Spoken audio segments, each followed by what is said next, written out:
Assalamualaikum warahmatullahi wabarakatuh. Salam sejahtera teruntuk sahabat Kibayu Shima dimanapun sahabat berada. Sahabat, kali ini pembahasan kita terkait dengan reog Ponorogo.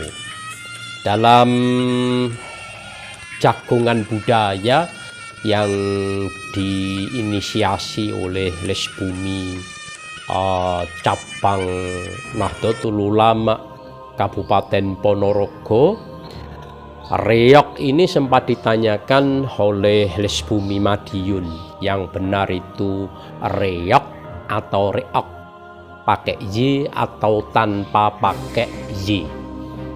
Dijawab langsung oleh penasihat Lesbumi Ponorogo Gus Muiz pada kala itu, dikuatkan Kang Pur juga Yang Hardo, di mana antara reog dan reog itu sebetulnya tidak perlu dipermasalahkan.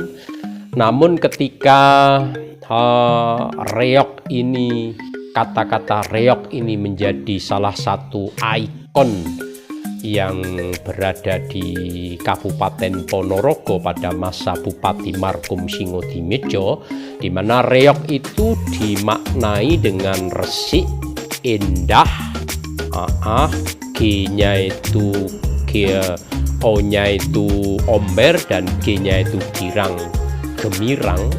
Maka kata reog tidak memakai y.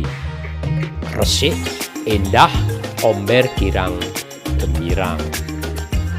Terlepas dari reog atau reog, ini sahabat banyak sejarah yang menyampaikan pendapatnya bahwasanya reog ini berasal dari, yang pendapat berasal dari sebuah kerajaan yang dinamakan Bantarangin. Ada yang berpendapat kalau reog ini merupakan sindiran Ketut Anom Suryo Alam yang menyindir pada Prabu Brawijaya kelima, yang mana tunduk dengan seorang putri dari Cina.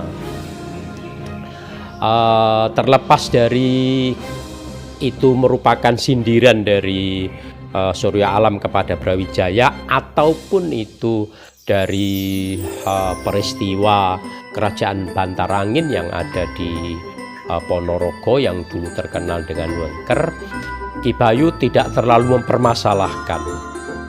Yang jelas yang akan kita ceritakan adalah tentang reog itu, di mana yang diakui dunia, meski sempat diklaim Amerika ya kalau reog itu berasal dari nenek moyangnya orang Malaysia, namun sudah diluruskan. Memang boleh ya di mana-mana, dimanapun orang Ponorogo itu membuat komunitas reog, dan di sana juga ada reog Suriname, reog Malaysia, reog Kalimantan, reog Sulawesi. Bahkan ketika ada festival internasional itu berdatangan di Ponorogo reog dari berbagai elemen, dari berbagai komunitas se-internasional. Nah sahabat, kita yang kita ceritakan di sini adalah di mana kerajaan Bantarangin ini terletak di sebelah barat jantung kota ya. Kalau kita menuju ke arah Wonogiri, tepatnya di Desa Sumoroto, kurang lebih 12 km dari pusat jantung kota. Sekarang dibangun gapuro, bahkan ada museum Bantarangin. Di sana sahabat bisa menyaksikan ornamen-ornamen yang dibuat sedemikian rupa pada kala Bupati Amin SH ya, pada kala Bapak Bupati Haji Amin SH Mhum. Itu dibuat museum di sana, di bekas kerajaan Bantarangin. Ada yang berpendapat Bantarangin itu tidak ada, cuman rekayasa sejarah. Terlepas dari itulah, pokoknya menurut Ki Bayu senyampang, belum ada sejarah yang menghapus sejarah yang ada. Sejarah itulah yang sementara kita gunakan sebagai data empiris, sebagai data yang ada. Kalau nanti ada sejarah yang menghapus tentang kebenaran sejarah yang sudah ada itu, ya monggo. Kita tidak boleh ada kekosongan sejarah. Nah sahabat, ceritanya kerajaan Wengker ini jauh berada ya, ada sebelum kerajaan Majapahit, kerajaan Kediri, kerajaan Demak dan seterusnya ya. Tapi namanya Wengker ini. Para sahabat, dalam pikiran kita tidak boleh kerajaan itu kemudian ada kerajaan di atasnya, ada bawahnya, ada kabupaten, ada kecamatan seperti zaman modern ini ya.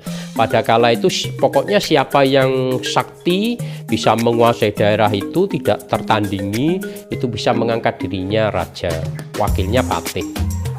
Nah, seputaran abad ke-7 ya, abad ke-7 8 itu di Jawa Tengah sudah ada kerajaan yang namanya Kerajaan Medang.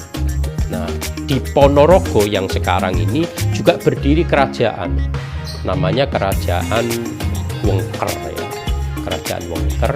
Dan antara yang satu dengan yang lainnya pada kala itu saling merebut kekuasaan ya, saling mengadakan ekspansi, saling mengadakan sopo sing kuat lah pokoknya, bisa menundukkan kerajaan dan menjadi kerajaan bawahannya. Ringkas cerita, Wengker ini kalah ya. Wengker ini kalah, yang diadakan penyerangannya pada kala itu dari kerajaan Sriwijaya ya, yang menyerang Medang. Tetapi meski demikian sempat pula Empu Sendok ini ya, pewaris dari Medang ini mengalahkan Sriwijaya di seputaran Nganjuk sekarang. Nah, kerajaan Wengker ya, kerajaan Wengker itu bersekutu dengan kerajaan-kerajaan yang lain seperti kerajaan Worawari ya, Worawari dan yang lain sebagainya, itu berusaha untuk mengalahkan Medang ya, mengalahkan Medang dan akhirnya kalah. Dan Wengker ini berdiri karena seorang yang sebagai the father foundation ya, yang mendirikan bernama Raden Wijaya. Wijaya ya, bukan Raden. Kalau Raden Wijaya yang mendirikan Majapahit, Wijaya, Ketut Wijaya ini mendirikan Wengker mula pertamanya. Nah kemudian Wengker ini akhirnya kalah lah ya. Wengker ini bubar, dihancurkan oleh Sriwijaya, kerajaan Sriwijaya. Kemudian 200 tahun setelah Wengker ini, Wengker kemarin kita bicara tentang Wengker ini, wewengkon yang angker ya, tempat yang misteri, yang banyak mistiknya, banyak hal yang terkait dengan kasekten, goib, sebagainya dan sebagainya. Nah, Bantarangin ini yang menjadikan cikal bakal adanya reog ini berdiri setelah Wengker ini hancur 200 tahun setelah Wengker tidak ada. Nah, berdirinya kerajaan Bantarangin ini dipimpin oleh seorang raja muda yang bernama Klono Sewandono ya. Klono Sewandono punya patih, yang mana patihnya itu adiknya sendiri bernama Klono Wijoyo. Klono Wijoyo. Mengapa bernama Klono Wijoyo, Klono Sewandono? Karena Klono Sewandono dan Klono Wijoyo ini masih keturunan Wijaya yang mendirikan Wengker tempo dulu, dan Klono Sewandono dan Klono Wijoyo ini mendirikan kerajaan baru kelanjutan dari Wengker, namanya Bantarangin, sekarang terletak di Desa Sumoroto. Kemudian ringkas ceritanya, Klono Sewandana ini pada satu malam atau Ki Bagus Tubagus Klono Sewandana, karena berparas cantik ya, berparas ganteng ya, dan adiknya Klono Wijaya ini berparas kurang ganteng, sehingga disebut gendruwon, karena mirip gendruwo ya, batuknya nonong, sehingga disebut bujang ganong atau bujang anom karena masih muda sudah menjadi seorang pujangga. Nah, luar biasa sekali mimpi Klono Sewandana ini, mimpi ketemu seorang perempuan, putri yang cantik jelita, putri dari seorang raja yang berada di Kediri, namanya Songgolangit. Nah, kalau tempo dulu ya mimpi itu bener-bener luar biasa, bener-bener bisa dipertanggungjawabkan. Mimpinya Puspa Tajem Gondoyani Titiani, itu kebetulan mimpinya itu bener-bener nyata. Artinya dari informasi yang diterima memang Raja Kediri, Raja Panjalu ya, Raja Panjalu itu pada masa itu Kertajaya namanya, punya seorang anak ya yang sangat cantik jelita, namanya Dewi Songgolangit. Nah, karena Raja Ketut, penguasa kerajaan Bantarangin ini, Klono Sewandana Sekti Mandraguna yang katanya punya pecut Samandiman, ini mengutus pada adiknya yang bernama Klono Wijaya yang berparas jelek ya, nonong batuknya koyok gendruwon, diutus untuk menuju ke Kediri di Panjalu. Di sana untuk melamar langsung keberadaan Songgolangit, putri Songgolangit ini. Nah, akhirnya benar di sana, meskipun putri Songgolangit ini takut dengan tamu ayahnya Kertojoyo, namun tidak berani menampakkan, sang ayah tidak berani menolak tamunya karena tamunya ini berasal dari kerajaan Bantarangin, adik dari Klono Sewandana, dan terkenal pada kala itu Klono Sewandana ini Sakti Mandraguna, Rata Dastapa Paloning Pandai Sisaning Gurindo. Luar biasa diterima. Kemudian ditanya apa maksud dari kedatangannya, akhirnya menyampaikan Klono Wijaya atau Bujang Anom atau Bujang Ganong ini menyampaikan maksudnya, yakni untuk melamar putrinya Songgolangit atas nama kakaknya Klono Sewandana. Akhirnya diterima lamarannya dengan syarat. Yang pertama, syaratnya harus membuat gamelan gong yang sampai sekarang seluruh dunia belum ada. Sanggup. Coro saiki insya Allah gitu ya, insya Allah. Kemudian yang kedua, harus mengantarkan ini gamelan ini nanti digunakan untuk mengiring manten laki-laki ya, Klono Sewandana itu menuju ke Kediri, ditabuh dari Bantarangin sampai Kediri. Kemudian yang kedua, harus mengumpulkan semua jenis hewan ya, semua jenis hewan yang mengarak Klono Sewandana beserta rombongan manten laki-laki itu dari Bantarangin sampai Kediri, hewan seluruh yang ada di hutan yang nantinya akan ditempatkan di rumah hewan atau kebun binatang yang dimiliki di kerajaan Kediri itu. Kalau yang gong atau gamelan yang tidak ada sedunia ini nantinya akhirnya menjadi gamelan reok ponorogo, ing nung ing tong di tok di tong klung klung klung angklung itu. Nah, sanggup gitu saja karena sakti ya, Klono Wijaya ini Sakti Mandraguna. Yang terakhir permintaannya adalah manusia berkepala harimau. Sanggup gitu saja. Akhirnya pulangnya tidak, coba dibayangkan Ponorogo Kediri ya, itu perlu waktu ya, tetapi tidak menurut bagi Klono Wijaya Bujang Anom ini dengan pecut Samantimanya membuat jalan tembus dari Panjalu Kediri sampai Ponorogo. Sebuah gua yang sampai sekarang ada keberadaannya, yaitu Gua Bedali yang berada di tajuk ujungnya ya. Kita bisa melihat di sana. Ki Bayu juga sudah pernah ada ya, sudah pernah ada di video sebelumnya ya, di konten Ki Bayu sebelumnya, Gua Bedali tajuk itu. Ini bisa kita sangkut-sangkutkan.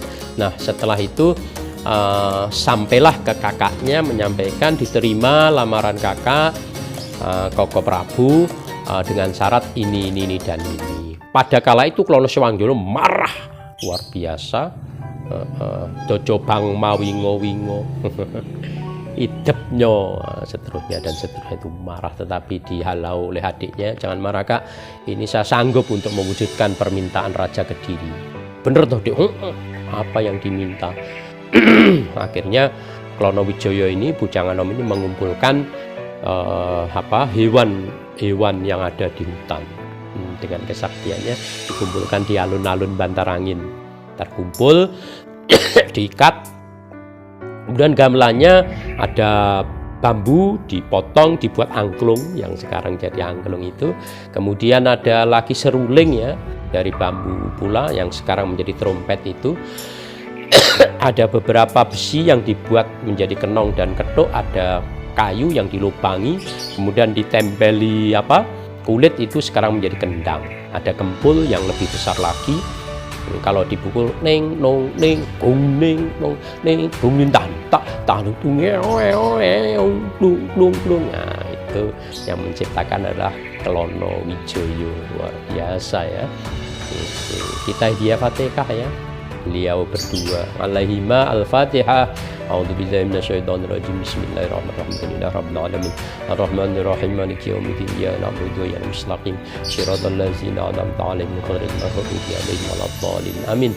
Karena berjasa ya. Kalau tidak ada beliau, tidak ada reog di Ponorogo. Nah, berikutnya hewan sudah dikumpulkan, kemudian gamelan sudah siap untuk mengiringi ke sana. Tinggal satu, yaitu manusia berkepala harimau. Lah gimana ini mendapatkannya? Udahlah kak, kita berangkat ke sana. Tapi saya pantau saja dari rumah untuk menjaga Bantarangin ya. Kakak berangkat ke sana bersama ini semuanya, hewan-hewan ini. Kalau hewan-hewan yang dibawa ke sana, bayangannya, gambarannya sekarang yang ada itu jadil itu ya, jadil itu. Jadil itu menjadi gambaran hewan-hewan hutan yang dibawa ke Kediri. Oke. Nah, ringkas cerita berangkatlah Klono Sewangdono bersama gamelan dan bersama hewan sehutan itu dibawa ke sana. Tetapi di tengah perjalanan ternyata patih dari kerajaan Panjalu, kerajaan Kediri kala itu, yang bernama Singo Petak ya, Singo Petak atau Singo Ludro sebetulnya mencintai Songgolangit. Dengan berbagai macam usaha, pokoknya rombongan Klono Sewangdono harus saya gagalkan. Di tengah perjalanan dicegat oleh Singo Petak ya, Singo Ludro yang dulu ceritanya orang sakti ya, Mondroguno, berasal dari Kediri. Singo Ludoyo ya, dari Blitar ya, Ludoyo itu yang kalau mengampat itu bisa berubah menjadi harimau berwarna putih. Di tengah perjalanan terjadilah pertempuran antara Klono Sewangdono dan Singo Ludro atau Singo Petak ini. Akhirnya Klono Sewangdono ini kalah ya, Klono Sewangdono kalah, akhirnya mengampat, memanggil adiknya yang ada di Bantarangin, Klono Wijaya, dengan batin. Akhirnya Klono Sewangdono ini datang di pertempuran itu, keadaan kakaknya sudah tidak berdaya. Klono Wijaya atau Klono Sewangdono Klono Wijaya ya, Klono Wijaya atau Bujang Anom atau Gendruwon ini memakai pecut Samandiman yang akhirnya Singo Ludoyo, Singo Ludro atau Singo Petak ya. Singo Petak ini disabet pecut Samandiman, akhirnya kalah ya, tidak bisa berubah menjadi manusia lagi, tunduk, akhirnya ikut juga ke Kediri. Komplit ya 3, baik gamelan yang belum pernah ada sedunia, memang belum ada sedunia mana yang ada seperti gamelan reog yang sekarang kita saksikan. Tidak ada, belum ada. Kemudian hewan mudah menurut Klonowijoyo ya, Bujang Anom dikumpulkan. Kemudian yang manusia berkepala harimau adalah merupakan patih dari kerajaan Panjanu yang telah diset ya, dipedut Samandiman, tidak bisa berubah, tunduk mengikuti sampai di sana.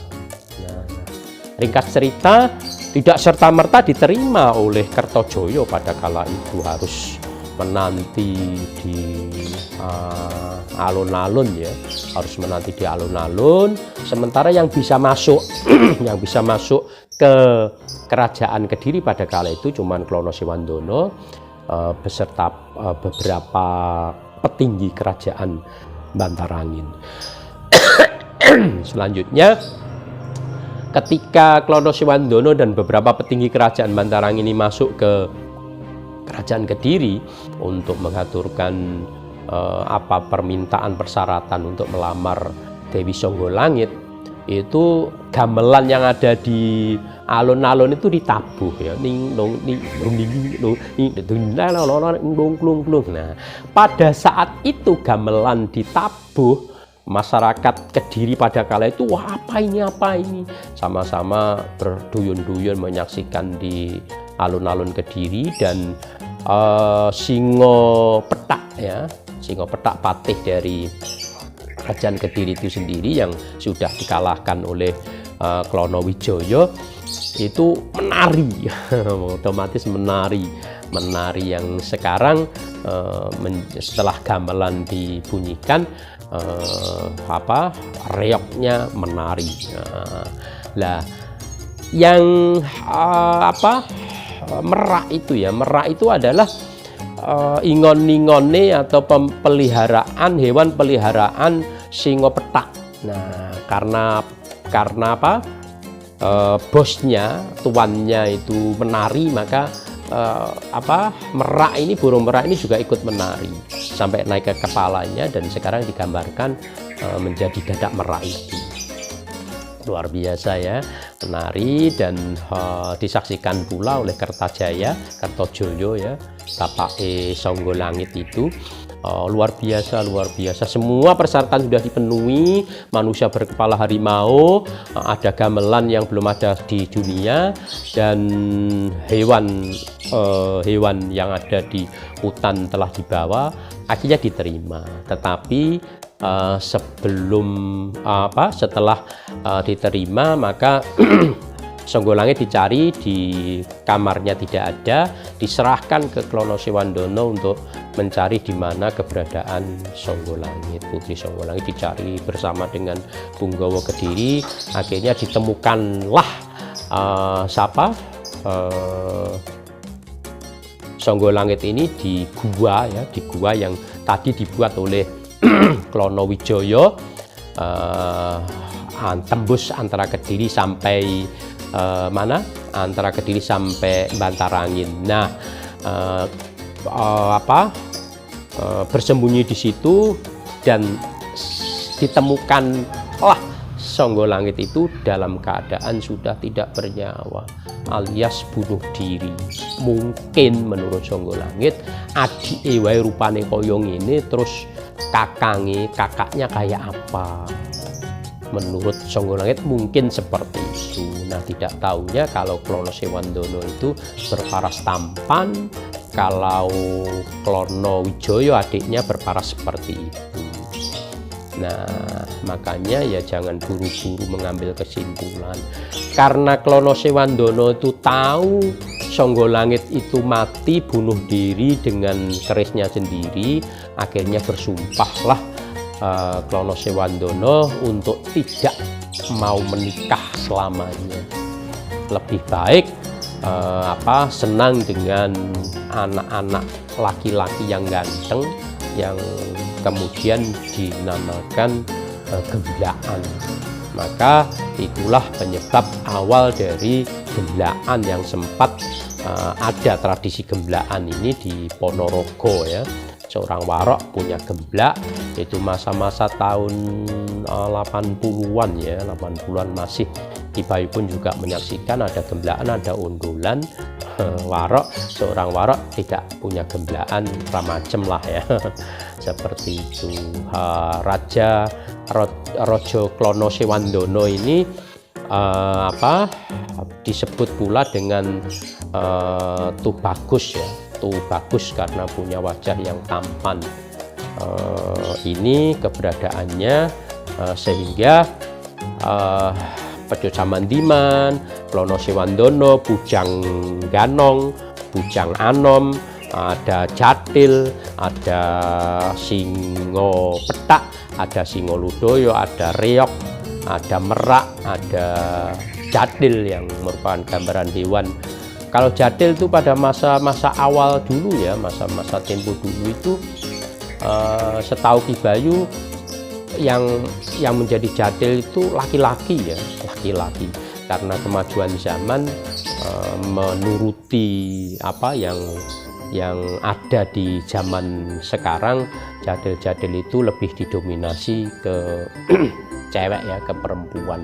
Tidak apalah, tapi untuk tetap melestarikan sejarah yang ada, sejarah ditulis oleh Mbah Pur ya, kemudian beberapa juga disadur, beberapa juga dibukukan, termasuk Les Bumi ya, termasuk kami, termasuk kita, termasuk saya. Ini ada bukunya, ada dasarnya ya, dari Mbah Pur itu yang jilid 1 sampai jilid 10 yang menceritakan tentang Babat Ponorogo. Nah, ini secara empiris, tidak asal bunyi, tidak asal ngomong, meskipun berbagai versi ya, tapi tetap satu underaning perkara adalah Klono Sewandono Bujang Ganong, Bujang Anom untuk melamar Sangga Langit. Dan seperti itu data-data yang ada, seperti adanya Guo Medali ya, juga adanya bekas kerajaan Bantarangin yang ada di Sumoroto itu, bisa kita lacak data-datanya di sana. Itulah sementara, terlepas dari kalau Mojopahit itu 14, seputar 14-an ya, abad ke-15 ini jauh ya. 7 abad berikutnya. Kalau Ketut Surya Alam itu membuat reok sindiran kepada Prabu Brawijaya, itu mungkin sudah ada 700 tahun yang lalu, kemudian dikemas sedemikian rupa oleh Surya Alam untuk di sisi positifnya dibangkitkan kembali reok. Nah, sekarang reok sudah luar biasa, sudah diakui dunia keberadaannya di Ponorogo. Kita lestarikan budaya yang sangat luar biasa ini. Yang jelas Ponorogo, Wengker atau Bantarangin pernah ada seorang yang menjadi pahlawan yang luar biasa, Sakti Mandraguna. Kita sebagai penerusnya, anak cucu buyut dari para beliau, tetap jaga budaya, tetap rawi-rawi rantas, malang-malang putung. Ponorogo milik kita, Ponorogo bisa, bersama Bupati yang sangat luar biasa sekali, yang sekarang bersama Bunda Listiarita, untuk bersama-sama membangun Ponorogo. Tetap semangat tentunya bersama kita semuanya. Assalamualaikum warahmatullahi wabarakatuh.